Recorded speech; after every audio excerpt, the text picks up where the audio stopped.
नमस्कार, उत्तराखंड समाचार में आपका स्वागत है। मैं रेणु प्रीति पंत। सबसे पहले मुख्य समाचार। प्रधानमंत्री नरेंद्र मोदी करेंगे छात्रों से सीधा संवाद। परीक्षा पे चर्चा में तनाव और तैयारी पर देंगे मार्गदर्शन। कल सुबह 10 बजे डीडी न्यूज पर होगा सीधा प्रसारण।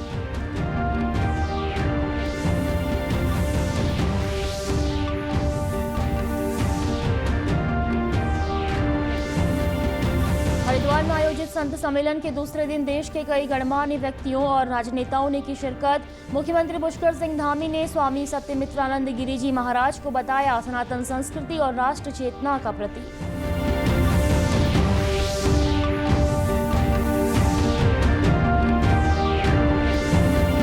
प्रदेश में वनाग्नि को लेकर ऑरेंज अलर्ट जारी। सभी 13 जिलों के विभिन्न इलाकों में आग का खतरा। प्रशासन ने लोगों से सतर्क रहने की अपील की।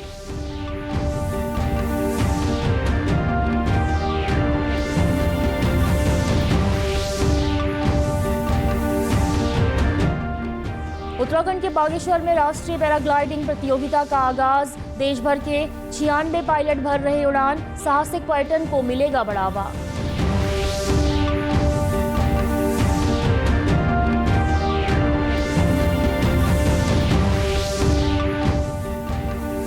और औली में 12 से 16 फरवरी तक नेशनल स्कीइंग चैंपियनशिप और विंटर कार्निवाल का होगा आयोजन। देश भर की टीमें लेंगी हिस्सा। तैयारियों में जुटा प्रशासन। अब समाचार विस्तार से। देश भर के छात्रों के लिए खास अवसर है। प्रधानमंत्री नरेंद्र मोदी अपने लोकप्रिय संवाद कार्यक्रम परीक्षा पे चर्चा के माध्यम से एक बार फिर सीधे छात्रों से संवाद करेंगे। इस दौरान प्रधानमंत्री न केवल छात्रों की बात सुनेंगे बल्कि परीक्षा से जुड़े सवालों, तनाव और तैयारी से संबंधित जिज्ञासाओं का समाधान भी करेंगे। इस कार्यक्रम में छात्रों को परीक्षा को आत्मविश्वास के साथ करने के लिए मार्गदर्शन मिलेगा। परीक्षा पे चर्चा का सीधा प्रसारण कल 6 फरवरी को सुबह 10 बजे किया जाएगा। यह विशेष कार्यक्रम केवल डीडी न्यूज पर देखा जा सकेगा। खबर हरिद्वार से। हरिद्वार के भूपतवाला स्थित सप्तऋषि मैदान में भारत माता मंदिर के संस्थापक स्वामी सत्यमित्रानंद गिरी के समाधि मंदिर और मूर्ति स्थापना समारोह के दूसरे दिन देश के कई गणमान्य व्यक्तियों और राजनेताओं ने शिरकत की। बिहार के राज्यपाल आरिफ मोहम्मद खान ने कहा कि भारत माता मंदिर हमारी सांस्कृतिक और सनातन विरासत का जीवंत प्रतिबिंब है। उन्होंने कहा कि यदि हम अपनी सांस्कृतिक विरासत और धार्मिक मूल्यों को समझ लें तो न केवल देश की अनेक समस्याओं का समाधान कर सकते हैं बल्कि पूरे विश्व को एक नई राह भी दिखा सकते हैं। मीटिंग के पहले मैं भारत माता के मंदिर में गया और मेरा ये मानना है कि इस मंदिर में जाने का मतलब है ये याद करना कि हमारे आदर्श, भारत की संस्कृति के आदर्श क्या हैं, मूल्य क्या हैं, हमारी विरासत क्या है।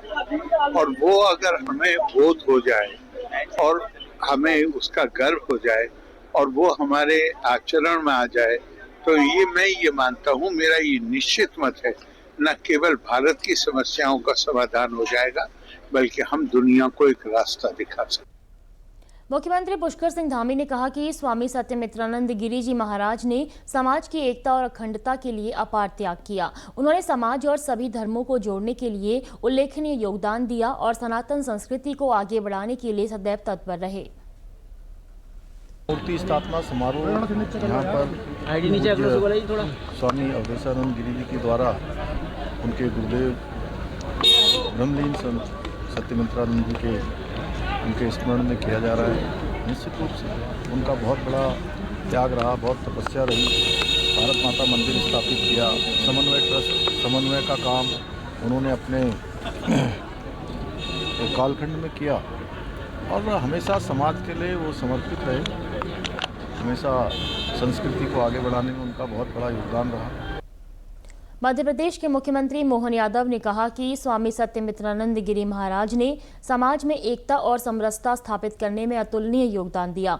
उन्होंने राष्ट्रभक्ति की भावना को सुदृढ़ करते हुए भारत माता मंदिर की स्थापना की, जो आज देश की सांस्कृतिक चेतना का प्रतीक है। जूना पीठाधीश्वर परम पूज्य अवधेशानंद जी महाराज के आमंत्रण पर ये जो आयोजन हुआ है, ये सत्यमित्रानंद जी की गौरव गाथा, उनके द्वारा किए गए यहाँ भारत माता मंदिर से लेकर कई प्रकार के ऐसे विस्मरणीय कार्य है जिनके आधार पर हम उनको जीवन भर नहीं भूलेंगे। मेरी अपनी ओर से इस पूरे आयोजन के लिए बधाई। वहीं योग गुरु स्वामी रामदेव ने कहा कि स्वामी सत्यमित्रानंद गिरी जी महाराज सनातन के सच्चे ध्वजवाहक थे। उन्होंने सनातन संस्कृति के साथ साथ राष्ट्रभक्ति को भी सर्वोपरि रखा। उन्होंने कहा कि हमें स्वामी जी के संकल्प को पूरा करने के लिए मिलकर कार्य करना चाहिए और भारत की आर्थिक, राजनीतिक और धार्मिक शक्ति के बल पर विश्व को मार्गदर्शन देना चाहिए। मैं कहता हूँ पूज्य सत्यमित्रानंद जी महाराज जी के जो आध्यात्मिक उत्तराधिकारी है, ऐसे पूज्य स्वामी गोविंद देव जी महाराज जी और पूज्य स्वामी अवधेशानंद जी महाराज जी जो उनके उत्तराधिकारी के रूप में, और हमारे हरिचेतनानंद जी महाराज जी से लेकर के हमारे सारी संत सत्ता, आज धर्म सत्ता और संत सत्ता का एक ही कहना है, हम सबको मिलकर के भारत माता की माता भूमि पुत्र हम पृथिव्या की ऐसी आराधना करनी है कि आने वाले समय में भारत विश्व का आर्थिक दृष्टि से, आध्यात्मिक दृष्टि से, राजनीतिक दृष्टि से, सभी दृष्टियों से नेतृत्व करने में सक्षम हो। प्रदेश में अगले 7 दिनों के लिए वनाग्नि को लेकर ऑरेंज अलर्ट जारी किया गया है। यह अलर्ट 5 फरवरी को दोपहर 3:01 से प्रभावी होकर 12 फरवरी को दोपहर 3:01 तक रहेगा। मौसम विभाग और वन विभाग की चेतावनी के अनुसार इस अवधि के दौरान उत्तराखंड के अल्मोड़ा, बागेश्वर, चमोली, चंपावत, देहरादून, हरिद्वार, नैनीताल, पौड़ी गढ़वाल, पिथौरागढ़, रुद्रप्रयाग, टिहरी गढ़वाल, उधम सिंह नगर और उत्तरकाशी जिलों के कुछ क्षेत्रों में जंगलों में आग लगने का खतरा बहुत अधिक बना हुआ है। खासकर पीपलकोटी, दसवां, तरतोली, सांजी, गोहाना और अंगथला जैसे क्षेत्रों को अत्यधिक संवेदनशील बताया गया है। प्रशासन और वन विभाग ने आम जनता से अपील की है कि जंगलों में आग न लगाएं, जलती बीड़ी, सिगरेट या माचिस का प्रयोग न करें और किसी भी प्रकार की आग की सूचना तुरंत संबंधित विभाग को दें। उत्तराखंड के अधिकांश पहाड़ी क्षेत्रों में वन्यजीवों के हमले लगातार बढ़ते जा रहे हैं। भालू और गुलदार जैसे वन्यजीवों के हमलों में स्थानीय लोग और उनके मवेशी लगातार शिकार हो रहे हैं। कभी गुलदार बच्चों को उठा ले जाता है तो कभी जंगल में घास लेने गए महिला पुरुषों पर हमला कर उन्हें मौत के घाट उतार रहे हैं। इन गंभीर घटनाओं को लेकर वन मंत्री सुबोध उनियाल ने कहा कि सरकार की ओर से जंगली जानवरों के हमलों को रोकने के लिए लोगों को जागरूक करने के साथ साथ कई स्तरों पर लगातार प्रयास किए जा रहे हैं। उन्होंने बताया कि जलवायु परिवर्तन के कारण भी हालात बिगड़े हैं, जिसके चलते भालू समय पर शीत निद्रा में नहीं जा पा रहे हैं। उन्होंने कहा कि प्रदेश में वन्य जीवों के हमलों को आम जनमानस की सहभागिता के बिना रोका नहीं जा सकता। इसके लिए लोगों को जागरूक होना होगा। खुले में खाना पीना न डालने, सतर्क रहने और सुरक्षित रहने की आवश्यकता है।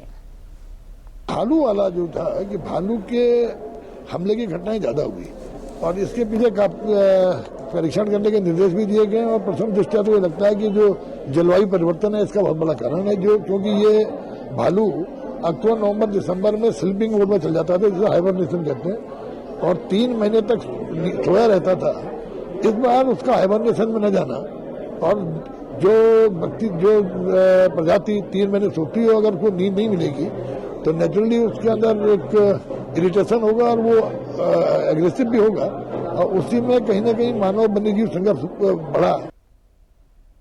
विश्व प्रसिद्ध पर्यटक स्थल औली में आगामी 12 से 16 फरवरी तक नेशनल स्कीइंग चैंपियनशिप और विंटर कार्निवाल का भव्य आयोजन किया जाएगा। इसके लिए जिला प्रशासन अंतिम तैयारियों में जुट गया है। तिथि की घोषणा होते ही औली में विभिन्न राज्यों के स्कीयरों का जमावड़ा लगना शुरू हो गया है। नेशनल चैंपियनशिप में उत्तराखंड, हिमाचल, जम्मू कश्मीर, लद्दाख और दिल्ली समेत कई प्रदेशों की टीमों के साथ ही सेना, BSF, ITBP और CRPF की टीमें भी हिस्सा ले रही हैं।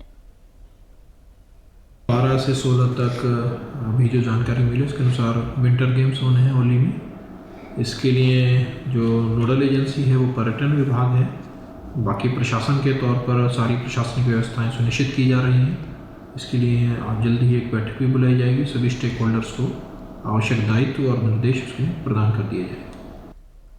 एक बार फिर उत्तराखंड को नेशनल चैंपियनशिप की जिम्मेदारी सौंपे जाने पर winter games association of Uttarakhand ने खुशी जताई है। उनकी माने तो प्रतियोगिता के सफल संचालन के लिए सभी तैयारियां की जा रही हैं। तो एक बार फिर औली में शीतकालीन खेलों की जिम्मेदारी मिली है, जो कि winter game association of Uttarakhand जो कि 1979 से लगातार औली में स्कीइंग का आयोजन करते आ रही है और जो इसकी सबसे बड़ी उपलब्धि है 2011 में साउथ एशियन विंटर गेम्स हमारे द्वारा औली में आयोजित किए गए हैं, जिसमें पर्यटन विभाग का, उत्तराखंड सरकार का बहुत बड़ा योगदान रहा है। बागेश्वर जिले के कपकोट स्थित ऐतिहासिक केदारेश्वर मैदान में आज राष्ट्रीय पैराग्लाइडिंग एक्यूरेसी प्रतियोगिता का शुभारंभ हो गया। 9 फरवरी तक आयोजित होने वाली इस प्रतियोगिता में देश भर से आए 96 अनुभवी पैराग्लाइडर, पायलट और भारतीय सेना के प्रशिक्षित पायलट प्रतिभाग कर रहे हैं। इस प्रतियोगिता का उद्देश्य क्षेत्र में साहसिक पर्यटन को बढ़ावा देना और युवाओं को नए अवसर प्रदान करना है। प्रतियोगिता में पायलटों की तकनीकी दक्षता, संतुलन और साहस की कड़ी परीक्षा ली जा रही है। कपकोट विधायक का कहना है कि इस प्रकार के आयोजन से न केवल स्थानीय युवाओं को प्रशिक्षण और रोजगार के अवसर मिलेंगे, बल्कि कपकोट बागेश्वर को राष्ट्रीय और अंतर्राष्ट्रीय स्तर पर नई पहचान भी मिलेगी। पैराग्लाइडिंग चैंपियनशिप कपकोट जनपद बागेश्वर के अंदर हो रहा है। बहुत सौभाग्य से हमको दूसरी बार ये चैंपियनशिप कराने का अवसर मिला है। एक बृहद और बड़ी सोच के साथ और बड़ी उम्मीद के साथ जो है ये प्रतियोगिता यहाँ पर कराई गई है। तो यहाँ जो राज्य सरकार की तरफ से जो भी यहाँ खर्चा होना है, जो भी पर्यटन के क्षेत्र को आगे बढ़ाना है, तो माननीय मुख्यमंत्री जी ने बड़ा दिल दिखाते हुए कपकोट जनपद बागेश्वर को ये अवसर प्रदान किया। तो इसलिए मैं यहाँ के युवाओं को सबसे आग्रह करता हूं कि आप सब लोग जो है इस पैराग्लाइडिंग को जो है उड़ाने के साथ जो है अपने भविष्य को भी सुरक्षित करें, इसको उद्योग से भी जोड़ने का प्रयास करें, ताकि आने वाले दिनों में ये स्वरोजगार से जुड़ सके। प्रतियोगिता का संचालन कर रही संस्था के जगदीश जोशी ने बताया कि यह प्रतियोगिता यहां के युवाओं के लिए सीखने का अवसर है। देश भर के पायलट यहां पहुंचे हैं, जिनकी तकनीक देखने का अवसर भी यहां के युवाओं को मिल रहा है। राष्ट्रीय जो पैराग्लाइडिंग चैंपियनशिप है, सेकेंड टाइम कपकोट में हुई है और ये हमारे कपकोट क्षेत्र बागेश्वर के लिए एक अचीवमेंट है, जो पर्यटन के क्षेत्र में हमें काफ़ी फायदा करेगा। तो इस समय में यहाँ पर एक्यूरेसी चैंपियनशिप जब भी अभी हो रही है, इंटरनेशनल और प्री वर्ल्ड कप तो हम यहाँ पर कराने की सोचेंगे कुछ वर्षों में। और जो बाहर के लोग हैं, जो फॉरेनर हैं या टैंडम फ्लाइंग हैं, तो ये सभी चीज़ यहाँ पर एक्टिवेट हम करेंगे, जिससे कि हमारे लोकल को रोजगार मिलेगा और हमारा क्षेत्र का नाम ऊंचा होगा और पूरे जगह पर पूरे जो हमारा क्षेत्र पूरे दुनिया के पैराग्लाइडिंग के मैप में शामिल हो जाएगा। वहीं स्थानीय युवा मयंक चौबे ने बताया कि इस प्रतियोगिता से काफी कुछ सीखने का अवसर मिल रहा है। इसके साथ ही एडवेंचर स्पोर्ट्स को लेकर भी युवाओं का रुझान बढ़ा है। बहुत अच्छा लग रहा है और अच्छी साइट है। हम तो युवाओं से ये कहना चाहेंगे, एडवेंचर स्पोर्ट्स में हमें हमारे बागेश्वर डिस्ट्रिक्ट में अभी लोगों को पता नहीं कि एडवेंचर स्पोर्ट्स भी कोई चीज़ है। मैं तो ये चाहता हूँ कि हर बंदा एक एडवेंचर स्पोर्ट को करें और देखे कि इसमें फील आता है कि कितना अच्छा एडवेंचर स्पोर्ट्स है। सैनिक कल्याण मंत्री गणेश जोशी ने आज अपने आवास पर सैन्य धाम के अंतिम चरणों में चल रहे निर्माण कार्यों की समीक्षा बैठक की।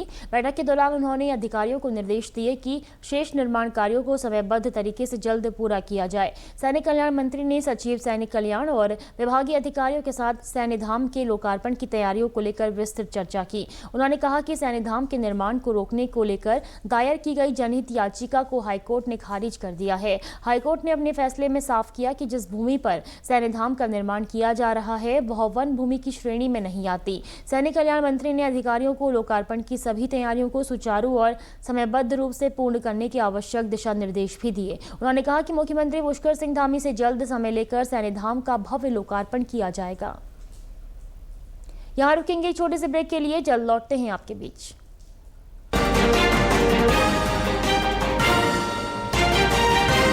जल्दी टिफिन पैक करो। राजू, मोबाइल छोड़ो। अरे दीदी, वो बैंक का नंबर चाहिए, रिफंड ही नहीं आया है। मिल गया। अब भी कॉल करता हूँ दीदी। बिना नंबर जांचे? अक्सर जालसाज बैंक की नकली वेबसाइट और फर्जी नंबर से पैसों की धोखाधड़ी करते हैं। तो फिर सही नंबर? बैंक की ऑफिशियल वेबसाइट या तो कार्ड। आपने तो बचा लिया दीदी। काम से नहीं। आरबीआई कहता है, सही वित्तीय बर्ताव करे आपका बचाव।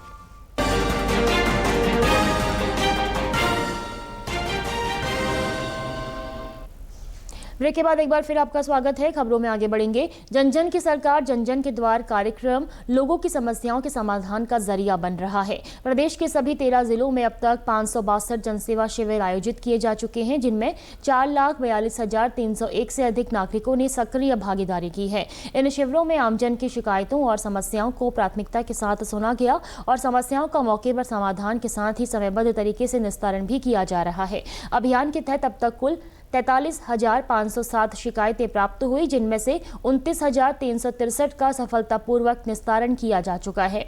विभिन्न विभागों की ओर से 82,234 प्रमाण पत्रों के आवेदन प्राप्त किए गए, जिन पर तेजी से कार्रवाई की गई। योजनाओं के माध्यम से 2,45,073 से अधिक व्यक्तियों को लाभ पहुंचाया गया। मुख्यमंत्री पुष्कर सिंह धामी ने कहा कि जन जन की सरकार जन जन के द्वार केवल एक कार्यक्रम नहीं, बल्कि जनता के प्रति हमारी जिम्मेदारी और प्रतिबद्धता का प्रतीक है। हमारी सरकार का संकल्प है कि शासन की प्रत्येक योजना और सेवा समाज के अंतिम व्यक्ति तक पहुंचे। इस अभियान को 20 फरवरी तक बढ़ा दिया गया है।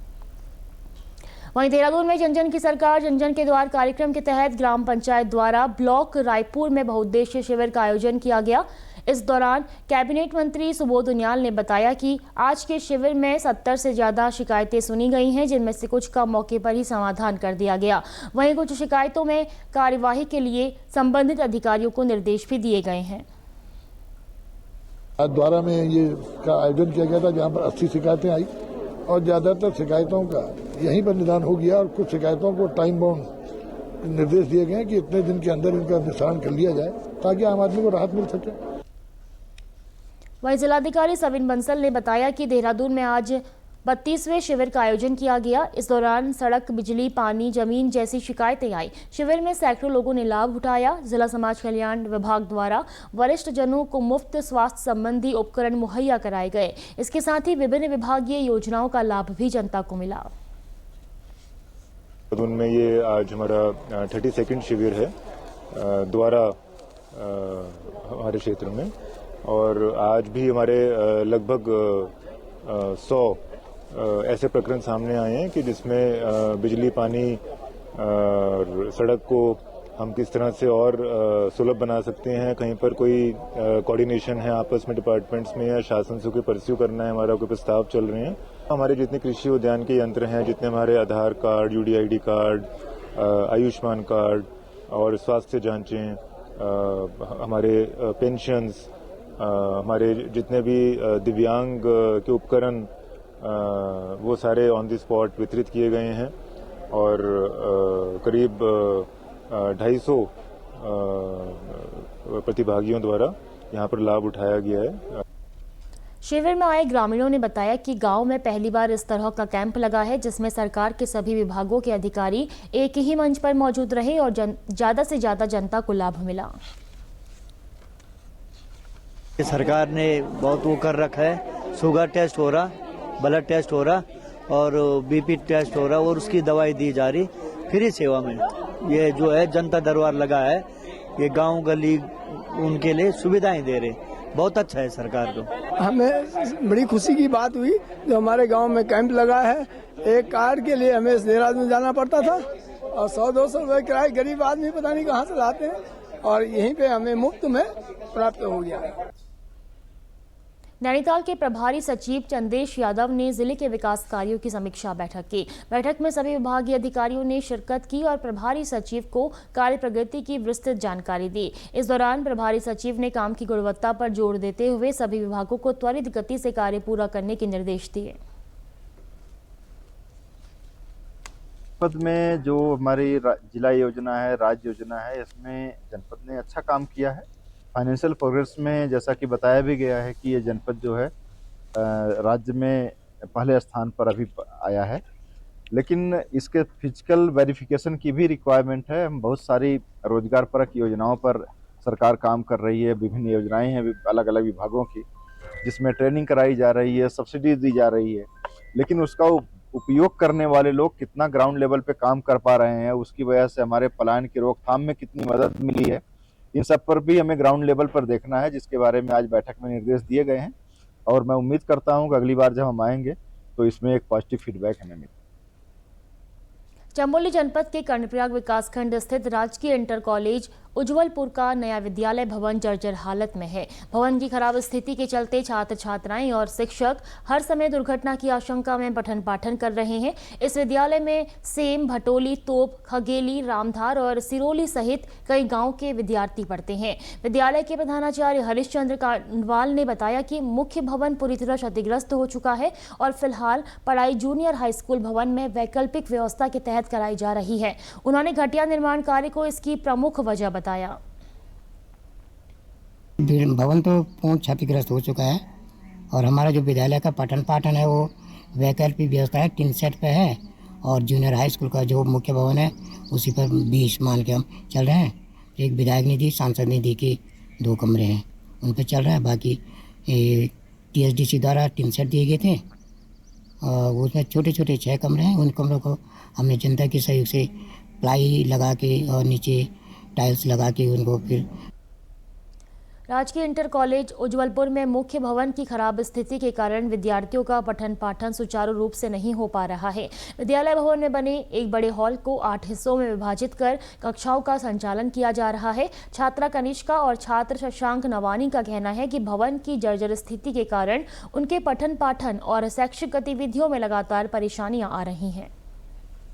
स्कूल में हमें नए भवन की ज़रूरत है क्योंकि हमारे स्कूल में जितने भी नए कार्यक्रम होते हैं, जिस प्रकार से इस बार एनुअल फंक्शन हुआ, फेयरवेल होता है या कभी भी पेरेंट्स टीचर्स मीटिंग होती है, उसके लिए हमारे स्कूल के पास जो है उपलब्ध कक्षाएं नहीं है। हमारे जो एक्स्ट्रा क्लासेस होती हैं जैसे कि बायोलॉजी की क्लास होती है या भूगोल की क्लासेस होती हैं, उनके लिए हमारे पास क्लासेस नहीं है कि एक्स्ट्रा हमें बहुत सारी दिक्कत होती है अपनी पढ़ाई में। हमको यहाँ पर वो बिल्डिंग की आवश्यकता है नई निर्माण के लिए जी, क्योंकि हमारे पूर्ण रूप से वो पढ़ाई नहीं हो पा रही हमारी और जिस कारण हम पढ़ नहीं पा रहे हैं। जैसे इस बार हमारा एनुअल फंक्शन हुआ था, उसमें भी हमको बड़ी दिक्कत हुई थी यहाँ पर कराने में। यहाँ पर नीचे ग्राउंड में नहीं बैठ सकते हम क्योंकि बिल्डिंग गिरने का खतरा है वहाँ पर।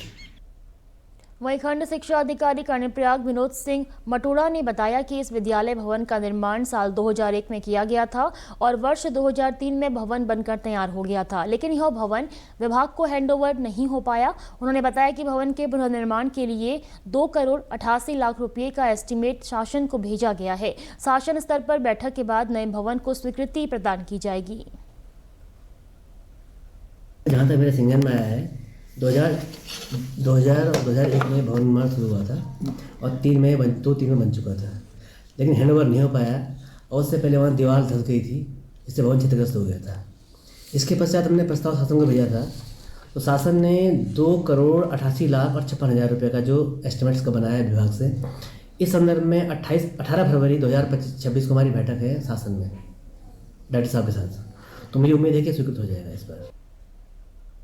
पिथौरागढ़ के जिलाधिकारी आशीष भटगाई ने आज जिला पंचायत उद्यान विभाग, शिक्षा विभाग, पशु चिकित्सा विभाग सहित विभिन्न विभागों के कार्यालयों का औचक निरीक्षण किया। निरीक्षण के दौरान कर्मचारी कार्यालय से नदारद मिले, जिससे नाराज जिलाधिकारी ने सभी गैर हाजिर कर्मचारियों का वेतन रोकने के निर्देश दिए। इसके साथ ही उनके कार्यालय नहीं आने का स्पष्टीकरण भी मांगा। इस दौरान जिलाधिकारी ने कहा कि जिले में किसी भी अधिकारी या कर्मचारी की कार्य के प्रति लापरवाही बर्दाश्त नहीं की जाएगी। उन्होंने सभी को सुबह 10 बजे कार्यालय में मौजूद रहने के निर्देश दिए हैं। इसके साथ ही जिलाधिकारी ने सभी कार्यालयों में बायोमेट्रिक उपस्थिति आवश्यक रूप से लगाने के भी निर्देश दिए। निरीक्षण के दौरान जिलाधिकारी ने सभी कार्यालयों में ई-ऑफिस व्यवस्था शुरू करने, साफ सफाई रखने और अनुपयोगी सामान का जल्द निस्तारण करने के भी निर्देश दिए। का मॉर्निंग में औचक निरीक्षण किया गया, जिसमें जिला पंचायत के ऑफिस का भी किया गया और यहाँ पे शिक्षा विभाग का ऑफिस है, मुख्य शिक्षा अधिकारी का, सीवीओ मुख्य पशु चिकित्सा अधिकारी और जो हमारा हॉर्टिकल्चर का ऑफिस है उसका भी किया गया और जो हमारा जिला विकास प्राधिकरण का कार्यालय है उसका भी इंस्पेक्शन किया गया। तो कतिपय जो कर्मचारी अनुपस्थित पाए गए हैं तो उनका शो कॉज लेते हुए उनका वेतन रोकने के निर्देश दिए गए हैं। साथ ही सभी लोगों को ये कहा गया है कि निर्धारित समय पर यानी 10 बजे से पूर्व ही कार्यालय पर पहुंच जाना चाहिए। बायोमेट्रिक अटेंडेंस सभी जगह होनी चाहिए, ये भी इंश्योर किया जाए। कई जगह मैंने देखा कि वो ढंग से फंक्शनल नहीं है, तो बायोमेट्रिक अटेंडेंस हो। साथ ही साथ ई ऑफिस के लिए हम लगातार प्रयास कर रहे हैं और पूरे जनपद में कई सारे ऑफिस में अब ई ऑफिस पूरी तरीके से फंक्शनल है। अल्मोड़ा के हेमवती नंदन महुगुणा खेल स्टेडियम में खेल विभाग स्पेशल कंपोनेंट प्लान के तहत अनुसूचित जाति के अंडर 21 बालक वर्ग की राज्य स्तरीय क्रिकेट प्रतियोगिता आयोजित की गई है। प्रतियोगिता में अल्मोड़ा, पिथौरागढ़, चंपावत समेत 8 जिलों के 150 प्रतिभागी खिलाड़ियों ने हिस्सा लिया। जिला क्रीड़ा अधिकारी महेशी आर्या ने बताया कि खेल प्रतिभाओं को आगे लाने के मकसद से इन प्रतियोगिताओं का आयोजन किया गया है। खेल विभाग द्वारा यहाँ पर स्पेशल कंपोनेंट प्लान के अंतर्गत अंडर 21 बालकों की राज्य स्तरीय क्रिकेट प्रतियोगिता आयोजित की गई है। एससीपी प्रतियोगिता है, उसको बढ़ावा देने का मेन उद्देश्य खेल विभाग का रहता है। प्रतियोगिता के दौरान आज सेमीफाइनल मैच पौड़ी और चंपावत जनपद के बीच खेला गया, जिसमें पौड़ी की टीम फाइनल में पहुंची। खिलाड़ियों में भी प्रतियोगिता को लेकर खासा उत्साह देखने को मिल रहा है। स्पेशल कंपोनेंट के तहत अंडर 21 राज्य स्तरीय अनुसूचित जाति क्रिकेट टूर्नामेंट जो कि अल्मोड़ा स्टेडियम में 2 दिन पहले से स्टार्ट हुआ है, जिसमें 8 टीमों ने प्रतिभाग किया। उत्तरकाशी, पौड़ी, पिथौरागढ़, हरिद्वार, देहरादून, अल्मोड़ा, चंपावत और पौड़ी और नैनीताल, ये 8 टीमों ने यहाँ पर प्रतिभाग किया, जिसमें आज पहला सेमीफाइनल खेला गया है पौड़ी और चंपावत के बीच, जो पौड़ी ने जीत के फाइनल में अपनी जगह बनाई है। सेमीफाइनल ख़त्म करके अभी फाइनल में पहुँच चुके हैं। मैं पौड़ी की टीम से खेलता हूँ और बहुत अच्छा लगा। अभी हमारे प्लेयरों ने बहुत अच्छा यहाँ पे प्रदर्शन दिखाया। हम यहाँ क्रिकेट टूर्नामेंट जो चल रखा था वो काफ़ी बढ़िया लगा है और यहाँ की व्यवस्था जो थी सब बढ़िया थी और क्या कहते हैं खाने आने का जो था सब बढ़िया लगा, एकदम बढ़िया था और खेल भी यहाँ बहुत बढ़िया तरीके से खिलाया गया। प्रदेश के समाचारों में बस इतना ही। चलते चलते मुख्य समाचार एक बार फिर। प्रधानमंत्री नरेंद्र मोदी करेंगे छात्रों से सीधा संवाद। परीक्षा पे चर्चा में तनाव और तैयारी पर देंगे मार्गदर्शन। कल सुबह 10 बजे डीडी न्यूज पर होगा सीधा प्रसारण।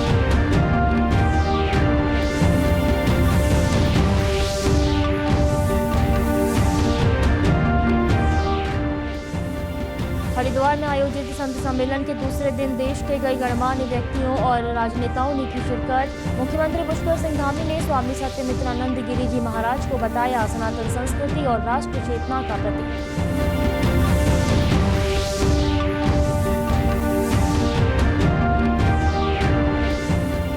प्रदेश में वनाग्नि को लेकर ऑरेंज अलर्ट जारी। सभी 13 जिलों के विभिन्न इलाकों में आग का खतरा। प्रशासन ने की लोगों से सतर्क रहने की अपील।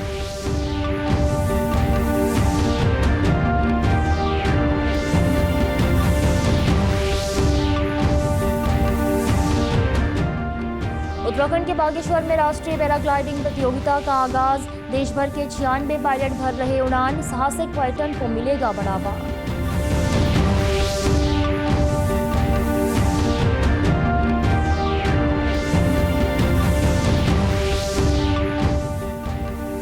और औली में 12 से 16 फरवरी तक नेशनल स्कीइंग चैंपियनशिप और विंटर कार्निवाल का आयोजन। देश भर की टीमें लेंगी हिस्सा। तैयारियों में जुटा प्रशासन।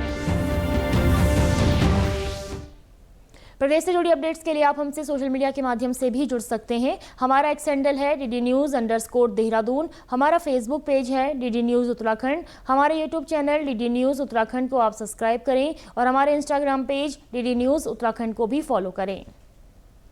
नमस्कार।